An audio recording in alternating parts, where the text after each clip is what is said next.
The great hall of the crystalline spire was a monument to alien elegance, all flowing iridescent curves and soft, pulsing light.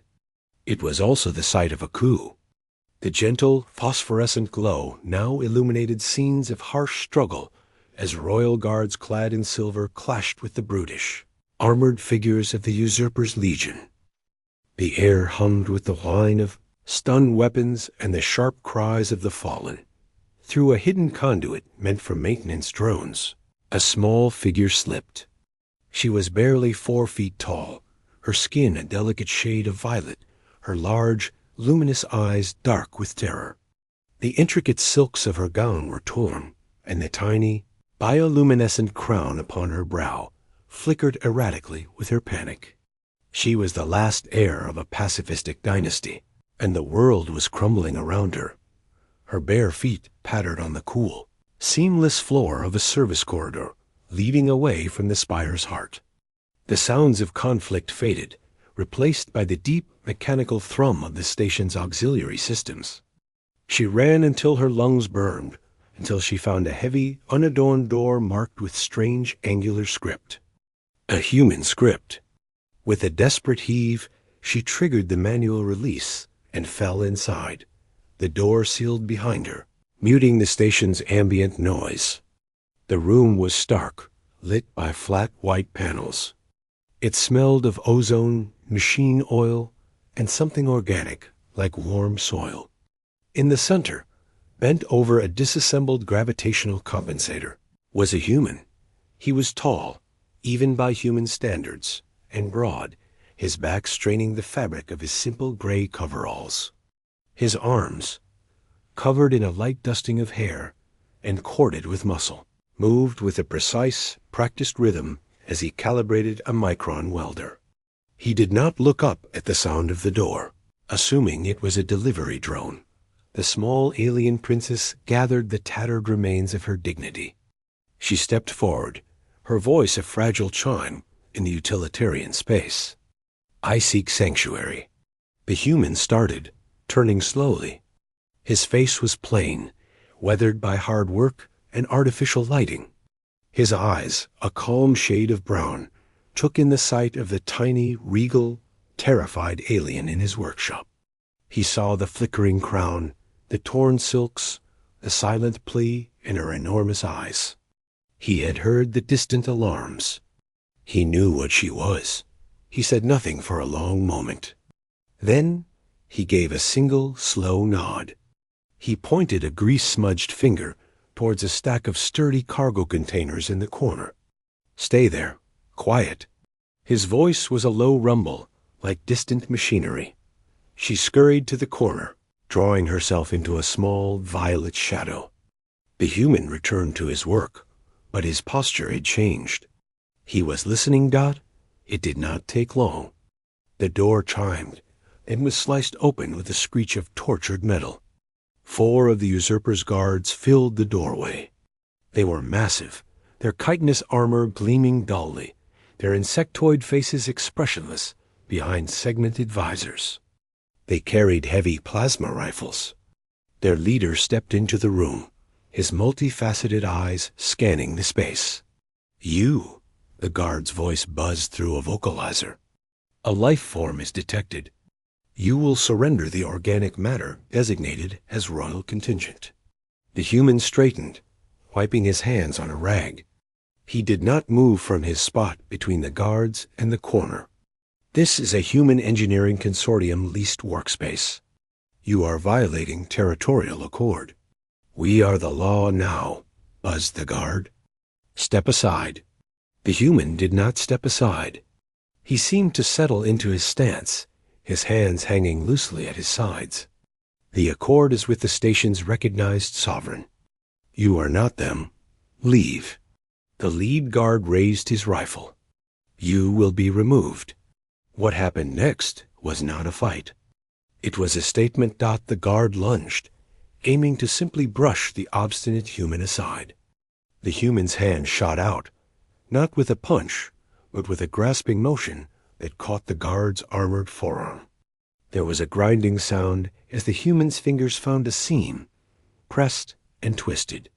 The guard's arm went limp, the rifle clattering to the floor. The human moved with him, using the guard's own momentum to guide him face first into the bulkhead with a dull, resonant crunch. The guard slid down, unmoving. The other 3 guards froze. Their tactical arrays were calculating the motion, the applied force, the precise failure point in their comrade's armor. The numbers did not make sense. The human's strength-to-mass ratio was an outlier. His reaction speed exceeded standard biological parameters for a Class 3 species. The system flagged an anomaly. The second guard fired his stun beam. The human, already moving, was not where the bolt landed. He closed the distance in 2 strides. His strike was not to the head or torso, but to the side of the guard's knee joint. A sharp, precise kick. There was a sickening pop of composite ceramics and hydraulics. The guard shrieked, a sound of pure mechanical distress, and collapsed. The human now held the first guard's fallen rifle. He did not aim it. He held it by the barrel in one hand, like a club. The 2 remaining guards leveled their weapons, but the human was already among them. The rifle butt swept out in a short, devastating arc. It connected with the weapon of the 3rd guard, smashing the delicate plasma emitter. The feedback surge made the guard convulse and drop. The last guard stood alone, his rifle trained on the human's chest. The human stared back, his breathing steady, his expression one of mild inconvenience. In his hand, a stolen rifle was already dented. "Your weapons are designed for intimidation and suppression," the human said, his voice still that low rumble. "They are built by the lowest bidder for a military that hasn't seen real war in 10 generations. My body was built by evolution on a death world. My tools," he nodded towards his workbench, "are built by me. You are in my workshop." The guard's finger tightened on the trigger, but he did not fire. His sensors were screaming. They showed the human's core body temperature, his muscle tension, his pupil dilation. This was not a being in a state of fear or combat frenzy. This was a state of calm, focused readiness. The biological readings were terrifying in their normality.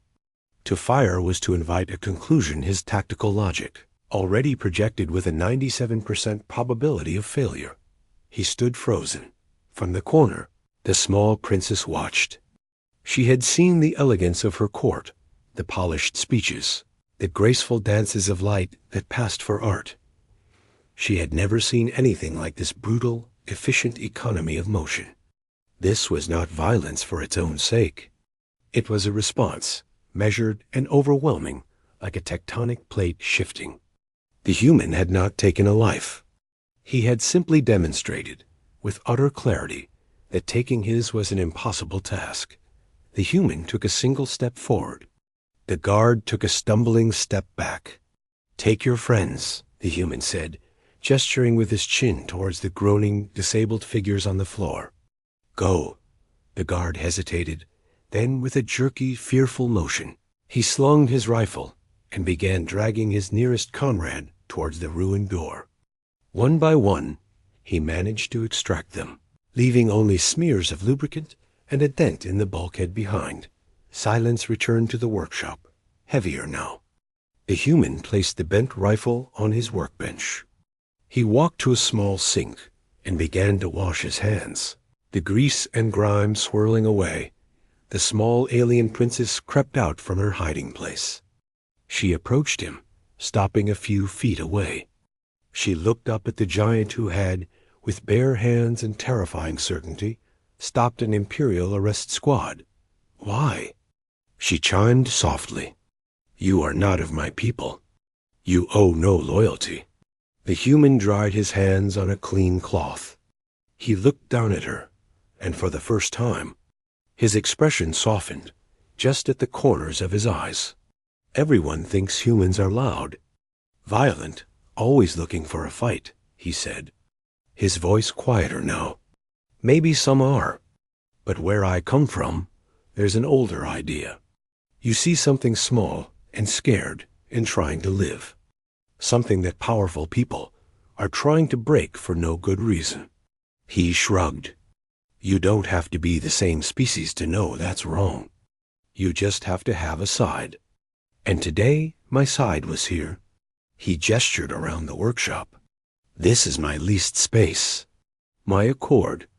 While you're in it, you're under my protection. Simple as that. Tears, like tiny liquid pearls, welled in her large eyes.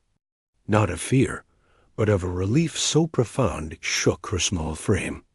She had run from gilded halls and courtly betrayals, and found sanctuary in a room of grease and stark light, granted by a man who spoke of sides as if it were the most natural law in the universe. Outside, the sounds of the coup continued, a distant storm. But in the human's workshop, there was a fragile, powerful peace. The small alien princess stood beside the giant from a death world, and for the first time, since the lights in the spire had turned hostile, she felt safe. The guards had not just been defeated. They had been redefined, their very purpose rendered null by a quiet man and an unshakable principle. And they had frozen, understanding on some primal level that they were not facing a soldier or a warrior, but a consequence.